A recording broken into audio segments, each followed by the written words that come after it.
Maharashtra today 24 news सत्य परिस्थितीचा सविस्तर आढावा।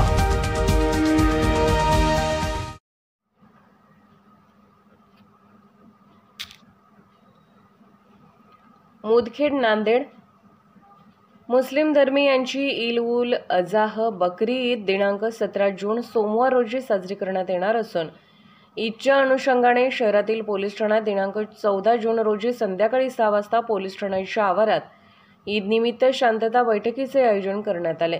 यावेळी उपस्थित मुस्लिम बांधवांना मार्गदर्शन करताना पोलीस ठाण्याचे पोलीस निरीक्षक वसंत सप्रे यांनी सांगितले की बकरी ईद साजरी करताना महाराष्ट्र शासनाच्या विशिष्ट सूचनेनुसार बकरी ईद साजरी करण्यात यावी, जेणेकरून इतर धर्मियांना त्रास होता कामा नये आणि कायदा आणि सुव्यवस्था अबाधित राखण्यासाठी सहकार्य करावे। जर कोणी कायदा आणि सुव्यवस्थेस गालबोट लावण्याचा प्रयत्न केला तर पोलीस प्रशासन कोणालाही सोडणार असे खडेबोल यावेळी व्यक्त केले। यावेळी सहाय्यक पोलीस निरीक्षक सौ कमलाताई शिंदे पाटील मॅडम, माजी नगरसेवक अब्दुल सलाम, हाफिज अतिकुर रहमान, जामा मस्जिद कमिटीचे अध्यक्ष मोहम्मद रफीक, काझी महल कमिटीचे अध्यक्ष बाबूभाई, पत्रकार शेख शमशुद्दीन, पत्रकार अतिक अहमद, बाबूभाई मोजवाले, मोईनभाई फुलवाले, राष्ट्रवादी काँग्रेस युवक भोकर विधानसभा अध्यक्ष शेख इरफान, इस्लामपुरा मस्जिद कमिटीचे सदस्य सय्यद हनीफभाई, पत्रकार मोहम्मद हकीम, खानदान बाबूभाई सौदागर, शेख अहमद सौदागर, शेख शोईब भाई जहागीर आदी सहित इतरांची उपस्थिती होती।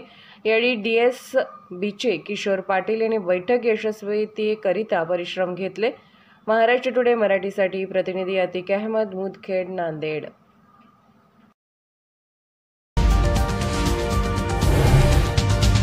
आजच महाराष्ट्र टुडे 24 न्यूजला सबस्क्राइब करा आणि सत्य परिस्थितीचा सविस्तर आढावा पहा।